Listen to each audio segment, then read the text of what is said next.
Hey guys, welcome back to my channel. My name is Alicia, if you're new here, and this is Alicia's Life.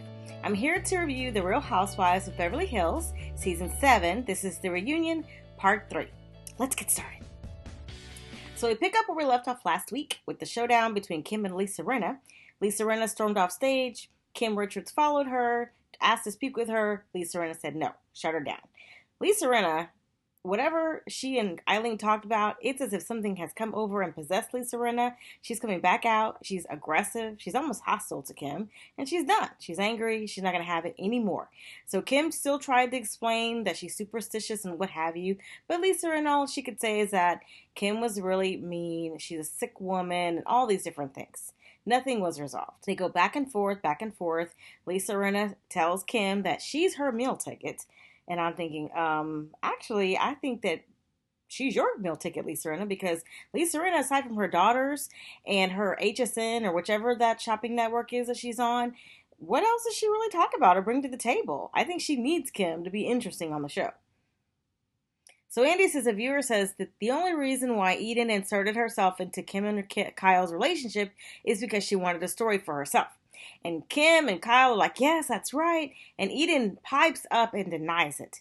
Y'all, I forgot Eden was out there. When did she get out there? Was she there last time? I don't even remember. But when she started speaking, it kind of surprised me. I was like, where'd she come from?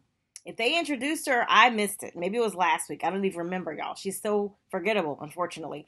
Well, in this segment, she really tried to stand her ground and speak up and whatever. And that's pretty much the only time I think that she was successfully able to speak whatever she wanted to say and defend her position the whole night. There was a question to Kyle about how she can not see herself as an enabler, given all the help they've given Kim over the years, and that Mauricio helped her so much, she was like a second wife to him. And so somebody said, if all that's going on, how do you not see yourself as an enabler?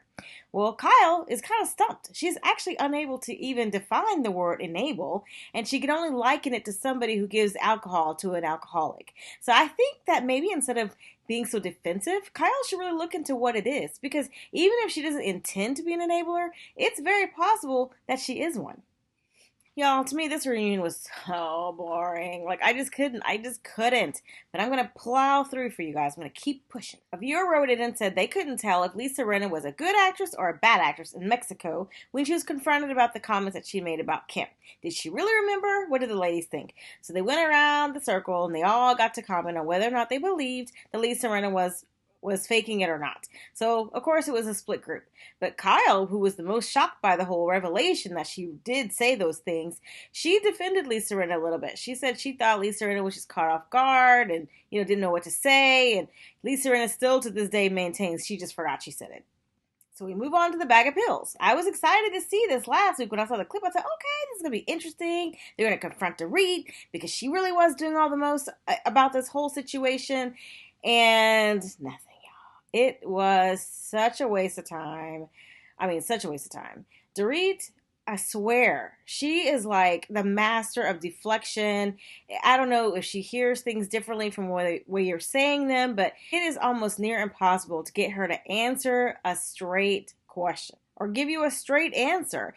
They ask her specifically, anything, and she deflects. So her whole defense to this whole situation was that she never actually said the words that Lisa Rinna was addicted to Xanax. So because she never said those words, she's dismissing the entire argument. Never mind that she went around to everyone and their mama talking about that bag of pills, and Lisa Rinna pops a Xanax in her smoothie.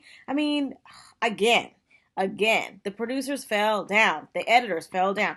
They should have shown all of those packages. They only focused on the one with Dorit and Eden, when Dorit was asking, did she think that Lisa Rinna's behavior, personality was induced? Who cares? That's one thing out of like 50 things that happened all season long. And as soon as they finished that montage, all the ladies on Dorit's couch jumped in, and they all attacked Eden because Eden was the one that she said that to, and Eden was the one who went back to Lisa Rinna and said that. And if you watch the clip, Eden also didn't say she said she was addicted to Xanax. She said she was asking about you being addicted to drugs, basically. It was super vague. So I just was really irritated by that. I hate the fact that people are refusing to see reality. I understand you want to have your girls back or whatever, but sometimes you got to say, look, girl, you made a mistake. You did too much or whatever it is. And so that was so irritating to me.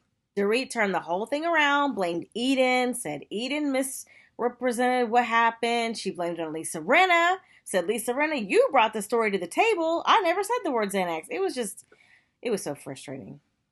And why was Eden even out there? I mean, she honestly could not defend herself.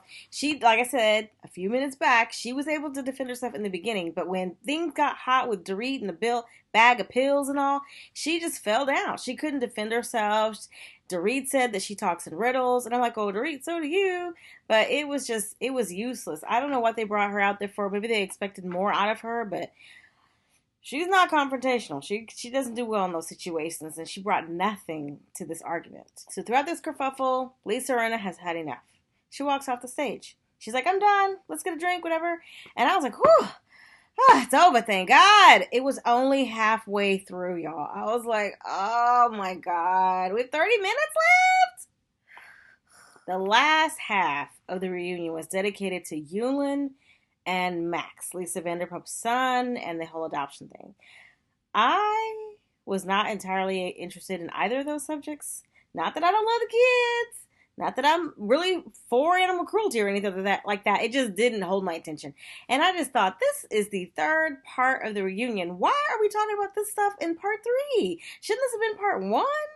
We saw Max's condo. Of course, it was gorgeous, and Lisa did a great job decorating it. I don't know if you guys peeped it, but there were 2 beds in that apartment, and the second bed that they showed, there was a pillow on it, and it had Lisa and Ken's face on it. That was really, really cute. They had a package of Lisa Rinna's home life, her kids, barbecue, all this other stuff.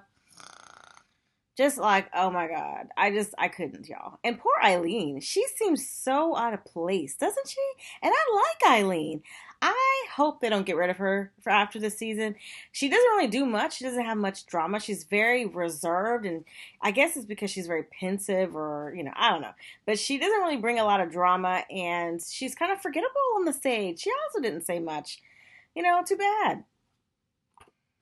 Regarding the adoption for Max, they did find the mother, and Lisa got all, verklempt, and she wasn't able to really talk about it, but she did say they found the mother, that Max, I think, is going to meet her. Andy asked her, was he going to meet her, and she just said that he should. But, no details on who she, I didn't know they were going to say who she was, but no real details at all. Just, they found her. So that's basically it, y'all. That's all I remember. I wrote down notes and all, and that's pretty much my notes. So if there's anything I forgot or overlooked or, minimized, please leave a comment below, because I thought this was the most boring and annoying reunion I've ever seen. And I'm just so glad it's beyond finished and I can call it a day. So let me know in the comments below what you thought about part 3, if it was everything you hoped it would be, if it was a disappointment for you as well. And thanks again for watching today. Again, my name is Alicia. Don't forget to give me a thumbs up if you like this video. Leave me a comment below. And be sure to subscribe to my channel if you're not already subscribed. Thanks again for watching. I'll see you next time. Bye!